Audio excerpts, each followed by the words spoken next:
State bank ने मुलाजमतों में कटौती ना करने वालों के लिए रियायती पैकेज तैयार कर लिया। इस्लामाबाद। स्टेट बैंक ने मुलाजमतों में कटौती ना करने वाली सनतों के लिए पैकेज तैयार कर लिया, जिसके तहत फाइलर सिर्फ 3% की शरह सूद कर्ज ले सकेंगे, जबकि तनख्वाहों की मद में हर शोबे को 50 करोड़ रुपए तक रियायती कर्जे फराहम किए जाएंगे। एक निजी न्यूज़ चैनल को दस्ताब दस्तावेजात के मुताबिक मसौदे में तनख्वाहों की मद में हर शोबे को 50 करोड़ रुपए तक रियायती कर्जे देने की तजवीज़ शामिल है। फाइलर्स को 3 और नॉन फाइलर्स को 5% शरह सूद पे कर्जे मिलेंगे। स्कीम के तहत हर शोबे को तनख्वाहों की मद में 50 करोड़ रुपए तक रियायती कर्जे मिल सकेंगे, जबकि छोटे कारोबारों के लिए गारंटी के बगैर 50 लाख तक कर्जा मिल सकेगा।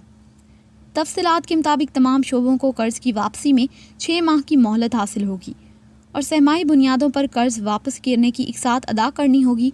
स्कीम के तहत दफातर, स्कूल, कारखाने, बैंक समेत हर शोबा इस स्कीम से फ़ायदा उठा सकेगा।